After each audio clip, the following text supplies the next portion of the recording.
Hello students, welcome to Tiwari academy. तो अब हम प्रश्नावली 2.1 आरंभ करते हैं। चलिए सबसे पहले प्रश्न पर अब हम बढ़ते हैं। इस प्रश्न में आपको बोला गया है कि निम्नलिखित व्यंजकों में कौन कौन एक चर में बहुपद हैं और कौन कौन नहीं हैं। कारण के साथ अपने उत्तर दीजिए। आप देखिए, आपको यहाँ पर 5 भाग दिए हुए हैं और आपको बोला गया है कि आपको बताने हैं कि एक एक चर में बहुपद कौन कौन से हैं और कौन कौन नहीं है। तो देखिए, पहला भाग है आपके पास 4x² माइनस 3x प्लस 7। अब यहां से आप पहले तो ये ध्यान रखें कि आपको एक चर बोला गया है, अर्थात एक चर का मतलब ये है कि आपके पास या तो केवल x आना चाहिए या केवल y आना चाहिए या केवल t आना चाहिए। मतलब जो ये चर हैं केवल एक ही होना चाहिए, मतलब एक ही तरीके का चर होना चाहिए। और दूसरा, बहुपद बोला गया है, मतलब साथ में बहुपद भी होना चाहिए। तो देखिए, बहुपद के लिए आपने पढ़ा था कि बहुपद जो भी होगा वो इस तरीके का होगा कि ए एन एक्स की घात N plus A N minus one x की घात एन माइनस वन प्लस और ऐसे तरीके से ए जीरो एक्स की घात जीरो।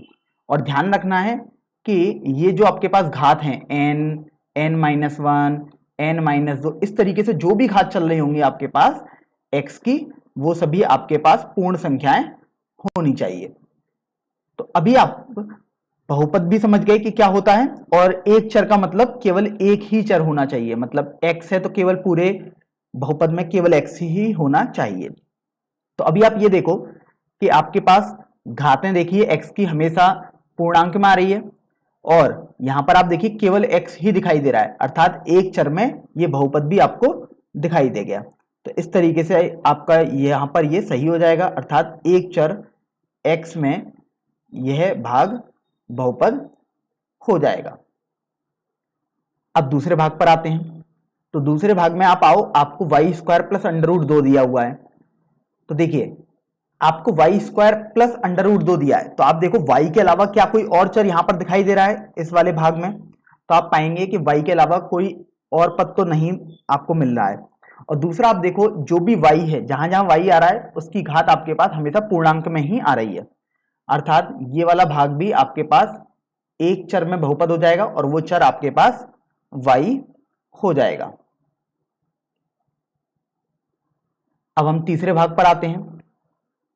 तो देखिए, तीसरे भाग में आपको बोला गया है 3 under root t plus t under root 2। तो मैं इसको लिख देता हूं।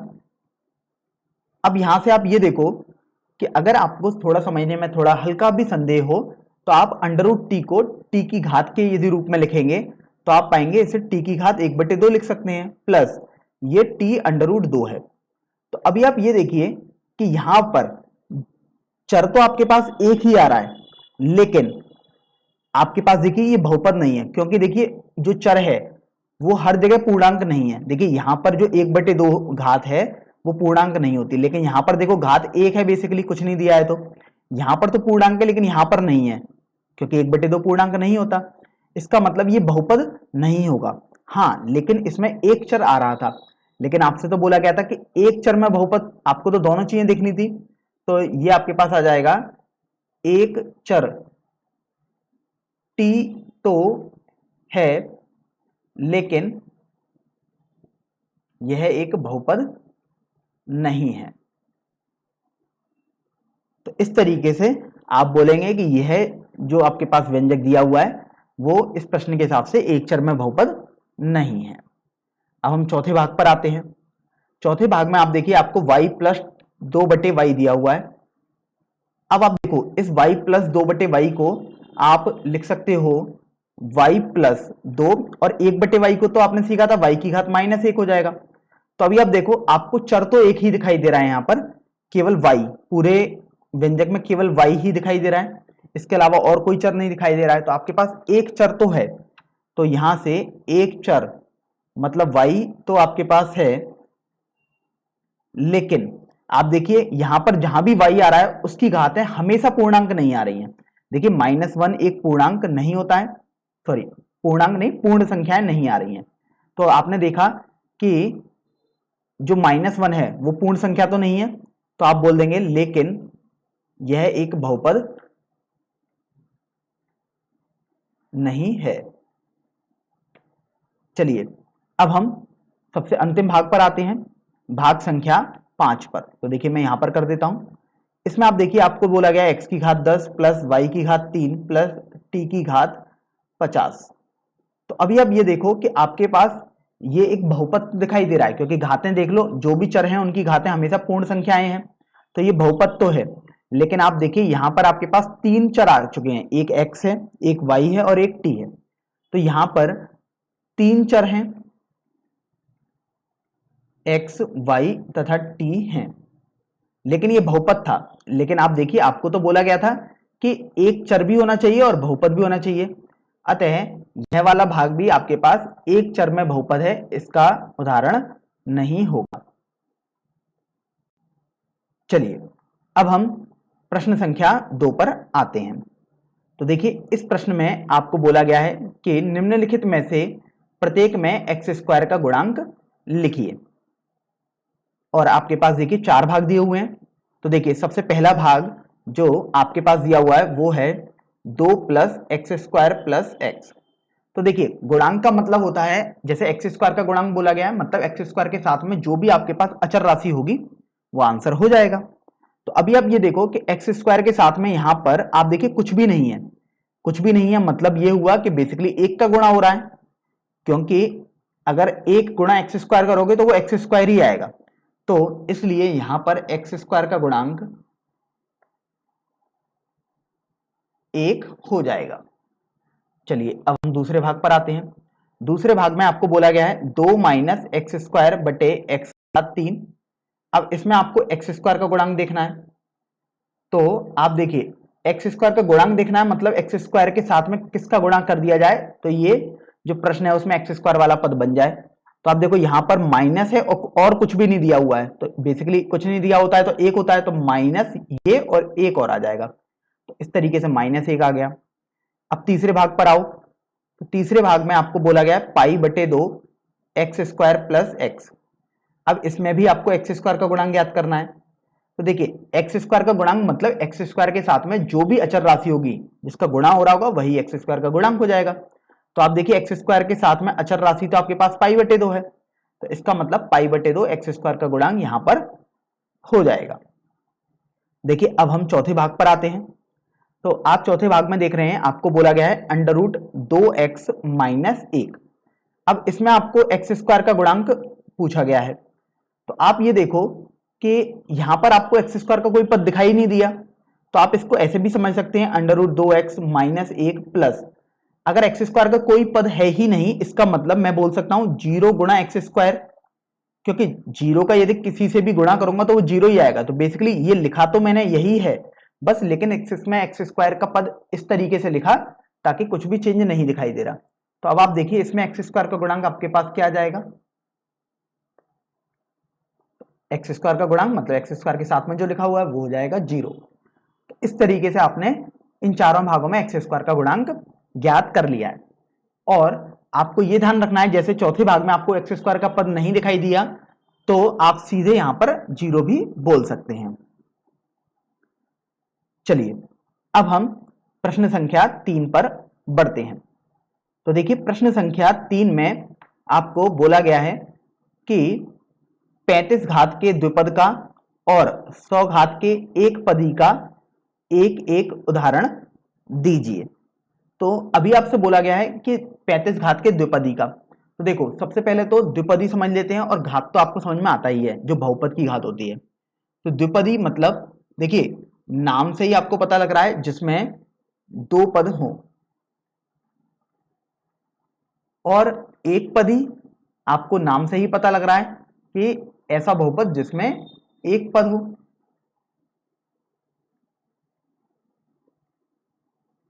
तो ये तो आपको समझ में आ गया है कि द्विपदी का मतलब है 2 पद हो और एक पदी का मतलब है एक पद हो।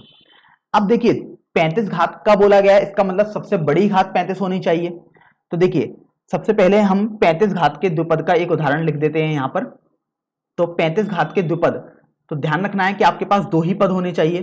तो देखिए बहुत अच्छा उदाहरण आपके पास x की घात 35 प्लस, यहां पर आप कुछ भी लिख सकते हैं, लेकिन ध्यान रखें जब भी घात लगाएं तो वो 35 से ज्यादा नहीं होनी चाहिए। तो जैसे मान लो आपने 4 लिख दिया, मैं एक उदाहरण लिख दिया 35 घात के द्विपद का। भले आपको एक एक उदाहरण पूछा गया है, लेकिन यहाँ पर हम और भी उदाहरण लिख देते हैं ताकि आपको अच्छे से समझ में आ सके। देखिए x की घात 35, मान लीजिएगा मैंने 2 का गुणा किया, -2 लिख दिया। अब देखिए और भी हम लिख सकते हैं, आप -5x² प्लस 10x की घात 35 भी लिख सकते हैं। इसका मतलब आपको ये समझ में आ गया कि x की घात 35 तो जरूर आना ही चाहिए, और दूसरा पद कुछ भी हो लेकिन घात उसकी 35 से बड़ी नहीं आनी चाहिए। इस तरीके से देखिए आपने 3 उदाहरण लिख दिए 35 घात के 2 पद का। अब आपको 100 घात का 1 पद का उदाहरण लिखना है। तो देखिए 1 पद का मतलब है एक ही पद होना चाहिए, तो देखिए इसके भी हम उदाहरण लिख देते हैं। और ध्यान रखना है जो एक ही पद हो वो 100 घात का ही होना चाहिए, तभी तो आप बोल पाएंगे 100 घात का है और एक पद है। तो देखिए x की घात 100 लिख सकते हैं आप देखिए लिख सकते हैं -2 गुणा x की घात 100। इस तरीके से आप देखिए कुछ भी लिख सकते हैं, x की घात 100 जरूर आना चाहिए। तो आप यहाँ पर देखो 15 लिख दो, कुछ भी आप ऐसे बहुत सारे लिख सकते हो। तो इस तरीके से आपने इस प्रश्न को हल कर दिया है। अब देखिए हम प्रश्न संख्या 4 पर आ जाते हैं। इस प्रश्न में आपको बोला गया है कि निम्नलिखित बहुपदों में से प्रत्येक बहुपद की घात लिखिए। तो देखिए सबसे पहले आपको बोला गया है कि ये बहुपद आपको दिए हुए हैं और आपको बहुपद की घात लिखनी है। तो बहुपद की घात, इसका पहले हम मतलब समझ लेते हैं। देखिए बहुपद की घात, इसका मतलब होता है जो बहुपद की उच्चतम घात होती है उसे ही हम बहुपद की घात बोलते हैं। तो आप जैसे उदाहरण के तौर पर समझ सकते हैं कि अगर मैंने एक उदाहरण आपके पास लिया है कि एक बहुपद लिया, जैसे 2x² प्लस 5 लिया मैंने आपके सामने एक उदाहरण। तो आप देखिए यहां पर आपके पास ये बहुपद दिखाई दे रहा है, क्योंकि जहां जहां चर पद आ रहा है वहां वहां घात पूर्ण संख्याएं आ रही हैं। तो देखिए बहुपद तो आपको समझ में आ गया। अब आपसे बोला गया है कि घात निकालनी है आपको। अब देखिए ये 5 लिखा हुआ है, मतलब यहाँ पर कोई भी चर तो है नहीं, तो आप उसे x की घात 0 करके लिख सकते हैं, क्योंकि x की घात 0 1 होता है। तो बेसिकली रहा तो ये सेम ही जो दिया हुआ है, बस आपको x की घात भी पता लग गई। अब यहां से आप देखो सबसे उच्चतम घात, यहां पर आपको x की घात 2 मिल रही है और यहां पर x की घात 0 मिल रही है, अर्थात इस बहुपद की सबसे उच्चतम घात तो 2 मिल रही है। तो आप बोलेंगे इस बहुपद की घात 2 हो जाएगी। तो इस तरीके से आप बहुपद की घात को बताते हैं। तो अब ये जैसे आपने उदाहरण के तौर पर समझ लिया, अभी आपको इनको प्रश्न के तौर पर हल करना है। तो देखिए पहले प्रश्न में आपको बोला गया है 5x की घात 3 प्लस 4x² प्लस 7x। तो अभी आप देखो अगर आपको बहुपद की घात बताना है तो आप देखेंगे सबसे बड़ी घात कौन सी है इसमें। तो देखो यहां पर 3 है x की घात, यहां पर 2 है और यहां पर कुछ भी नहीं लिखा, मतलब 1 है। अगर x लिखा है इसका मतलब x की घात 1 लिखा हुआ है। तो आप देख रहे हो यहां पर जो बहुपद की उच्चतम घात है वो तो 3 दिखाई दे रही है, और जो उच्चतम घात होती है उसे ही हम बहुपद की घात बोलते हैं। तो इस तरीके से यहां पर बहुपद की घात 3 हो जाएगी। अब देखिए पहला भाग तो हल हो गया, अब हम दूसरे भाग पर बढ़ लेते हैं। तो आप देखिए दूसरे भाग में आपको जो बहुपद दिया है वो है 4 माइनस वाई स्क्वायर। तो अभी आप ये देखिए कि 4 माइनस वाई स्क्वायर है। अब यहां पर आप देखो 4 दिया हुआ है, यहां पर y तो कुछ है ही नहीं, तो आप y की घात 0 लिख सकते हैं, क्योंकि कुछ भी नहीं है, मतलब 1 लिखा हुआ है, और 1 को तो आप y की घात 0 करके लिख देंगे। तो आप देखो यहां पर y की घात हर जगह पूर्ण संख्याएं आ रही हैं, इसका मतलब बहुपद तो है। अब आपको देखना है सबसे उच्चतम घात देखनी है। तो देखो ये 2 आ रही है y की घात और यहां पर 0 आ रही है, तो आपको मालूम पड़ा कि यहां पर जो उच्चतम घात है वो तो 2 हो जाएगी, अर्थात बहुपद की घात भी आपके पास 2 हो जाएगी। तो देखिए ये आपका दूसरा भाग हो गया। अब हम तीसरे भाग पर बढ़ते हैं। तो तीसरे भाग में आप देखो आपको 5t माइनस √7 दिया हुआ है। तो अभी आप ये देखिए अगर आपको 5t माइनस √7 दिया है तो आपके पास t एक चर दिखाई दे रहा है, तो या आप इसे t की घात 0 लिख सकते हैं यहां पर, क्योंकि यहाँ t दिखाई नहीं दे रहा था, अर्थात 1 का गुणा हो रहा था, तो आपने उस 1 को t की घात 0 लिख दिया। तो अभी आप ये देखो कि यहां पर कुछ भी नहीं लिखा है, मतलब t की घात 1 है, तो बेसिकली यहां पर जो सबसे उच्चतम घात आ रही है वो तो 1 आ रही है, ये वाली। तो इस तरीके से उच्चतम घात चूंकि 1 आई है, अर्थात इस बहुपद की घात भी आपके पास 1 आ जाएगी। तो देखिए आपने 3 भाग तो हल कर दिए। अब हम चौथे भाग पर बढ़ते हैं। चौथे भाग में आपको बोला गया है 3। तो अभी आप 3 को कुछ ऐसे सोच सकते हैं, देखिए यहां पर कोई भी आपके पास चर तो दिया नहीं है, तो आप कोई भी एक अपनी तरफ से चर मान लें, और चूंकि चर नहीं दिया है इसका मतलब आप 3 गुणा 1 करके भी इसको समझ सकते हैं। तो ये 3 गुणा x की घात 0 आप लिख दीजिएगा। तो आपने देखा ये 3 लिखा हुआ है, यहां पर भी ये 3 ही लिखा है, बस लिखने का तरीका हमने कुछ ऐसे लिखा है ताकि आपको समझ में आ जाए। तो देखिए यहां पर देखो चर की अधिकतम घात केवल 0 दिखाई दे रही है, क्योंकि कुछ और पद है ही नहीं, तो यही वाली घात अधिकतम घात हो जाएगी। इसलिए इस भाग में आपके पास जो बहुपद की घात हो जाएगी वो 0 हो जाएगी। तो इस तरीके से आपने प्रश्न संख्या 4 हल कर दिया है। चलिए अब हम प्रश्न संख्या 5 पर बढ़ते हैं। तो देखिए प्रश्न संख्या 5 में आपको बोला गया है कि बताइए कि निम्नलिखित बहुपदों में से कौन कौन बहुपद रैखिक हैं, कौन कौन द्विघाती हैं और कौन कौन त्रिघाती हैं। तो देखिए सबसे पहले तो हम मतलब समझ लेते हैं। तो देखो अगर आपके पास बहुपद की घात 1 आ जाएगी तो आप बोलेंगे कि रैखिक बहुपद आपके पास आ गया। इसी तरीके से अगर आपके पास बहुपद की घात 2 आ जाएगी तो आप बोलेंगे कि आपके पास द्विघात बहुपद दिया हुआ है।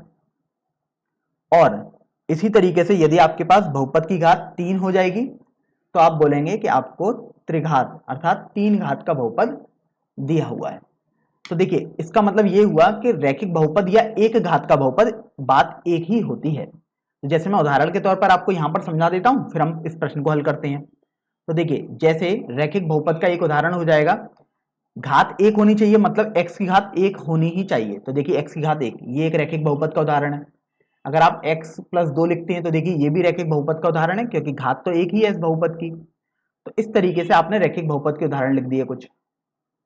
अब देखिए द्विघात बहुपद के हम उदाहरण लिख देते हैं, मतलब घात 2 होनी चाहिए। तो देखो एक्स स्क्वायर लिख दिया, आप एक्स स्क्वायर प्लस 4 भी लिख सकते हैं, एक्स स्क्वायर प्लस 5x भी लिख सकते हैं, x square plus 4x plus 2 भी आप लिख सकते हैं, क्योंकि ये आपके पास रैखिक बहुपद के उदाहरण ही है। तो मैं यहां पर लिख देता हूं प्लस 2। इसी तरीके से 3 घात का बहुपद का उदाहरण लिखना है, अर्थात घात 3 होनी चाहिए, सबसे ऊंची घात, पद चाहे कितने भी हों। तो देखिए x की घात 3 हो गया, 15x की घात 3 आ गया, देखिए -2x की घात 3 प्लस x आ गया। इस तरीके से बहुत सारे पद यहाँ पर भी आपके पास आ सकते हैं जो बहुपद हों और 3 घात के हों। तो यहाँ से आप ये तो समझ गए कि रैखिक बहुपद क्या होते हैं, द्विघात बहुपद क्या होते हैं और त्रिघात बहुपद क्या होते हैं। अब हम इस प्रश्न पर आते हैं एक एक करके। तो देखिए पहले भाग में आपको बोला गया है एक्स स्क्वायर प्लस एक्स। तो अभी आप ये देखो यहां पर आपके पास सबसे बड़ी घात तो 2 आ रही है x की, देखिए क्योंकि यहां 2 है और यहां 1 है तो बड़ी घात तो 2 आई। इसका मतलब ये आपके पास 2 घात का बहुपद हो गया, या जिसे आप बोल सकते हैं ये द्विघात बहुपद हो जाएगा, या बोल सकते हैं द्विघाती हो जाएगा, द्विघात बहुपद या द्विघाती। अब देखो इसी तरीके से दूसरे भाग पर आ जाओ। तो यहां पर आप देखो आपको बोला गया है x माइनस एक्स की घात 3। तो अभी आप ये देखिए x माइनस एक्स की घात 3 ये आपको दिया हुआ था, तो यहां पर अगर कुछ भी घात नहीं लिखी है मतलब घात 1 है, तो यहां पर देखो सबसे बड़ी घात तो 3 दिखाई दे रही है। इसका मतलब ये हुआ कि ये आपके पास 3 घात का बहुपद हो जाएगा, या आप बोल सकते हैं यह एक त्रिघाती बहुपद हो जाएगा। अब देखिए हम तीसरे भाग पर आते हैं। तो यहां पर आप देखो आपको बोला गया y plus y square plus 4। तो आप देखो सबसे ऊंची घात, सबसे बड़ी घात कौन सी है यहां पर, तो आप पा रहे हैं देखो यहां पर घात 1 है, यहां 2 है और यहां अगर कुछ भी नहीं दिया तो आप y की घात 0 लिख सकते हैं। तो आप देखिए ये तो आपके पास सबसे ऊंची घात जो आ रही है अर्थात सबसे बड़ी घात जो आ रही है वो तो 2 आ रही है, अर्थात ये आपके पास द्विघाती बहुपद हो जाएगा। तो आपने इसको भी बता दिया कि ये द्विघाती बहुपद है। अब देखिए चौथे भाग पर अब हम आते हैं। तो चौथे भाग में आपको बोला गया है 1 प्लस एक्स। तो अभी आप ये देखिए कि इस 1 प्लस एक्स को तो आप x की घात 0 लिख सकते हो इस 1 को, और x को आप x की घात 1 लिख सकते हो। तो ये आपको समझ में आया कि ये सबसे उच्चतम घात तो 1 रखता है, अर्थात ये आपके पास एक घात का बहुपद हो जाएगा। और जिसे आपने सीखा था कि इसे आप रैखिक बहुपद भी बोल सकते हैं। तो इस तरीके से ये आपके पास रैखिक बहुपद आ गया। अब हम पांचवें भाग पर आते हैं। तो देखिए पांचवें भाग में आपको बोला गया है 3 गुणा टी। तो अभी इसको भी देख लेते हैं। 3 गुणा टी, तो देखिए यहां पर अगर टी की घात कुछ भी नहीं दिखाई दे रही है, इसका मतलब एक घात है। तो आपने देखा कि ये एक घात का बहुपद हो चुका है, क्योंकि एक ही पद है, मतलब वो जो घात होगी वही उच्चतम घात हो जाएगी। इसका मतलब इस बहुपद की घात एक हो गई है, अर्थात यह भी आपके पास एक रैखिक बहुपद हो जाएगा। तो आपने पांचवा भाग भी हल कर दिया। अब देखिए हम छठे भाग पर आते हैं। छठे भाग में आपको बोला गया है आर की घात 2, मतलब आर स्क्वायर। तो देखिए आर स्क्वायर दिया गया है, मतलब यहां पर आपके पास एक ही पद दिया गया है, तो इसी की घात जो होगी वही बहुपद की घात हो जाएगी। तो इस तरीके से आपके पास ये दो घात का बहुपद हो गया, जिसे आप द्विघाती या द्विघात बहुपद भी बोल सकते हैं। और अब हम सबसे अंतिम भाग पर आते हैं। तो सबसे अंतिम भाग में आपको बोला गया है 7 गुणा एक्स की घात 3। तो अभी आप ये देखो कि 7 गुणा एक्स की घात 3 को हम कैसे हल करेंगे। अब यहां पर आप देखो केवल एक ही पद आपको दिया हुआ है, मतलब जो इसकी घात होगी इस पद की, वही आपके पास इस बहुपद की घात हो जाएगी। तो आप देखो यहां पर तो घात आपको 3 दिखाई दे रही है, अर्थात ये जो बहुपद आएगा वो त्रिघाती अर्थात 3 घात का बहुपद हो जाएगा। तो इस तरीके से आपने ये प्रश्न भी हल कर दिया है।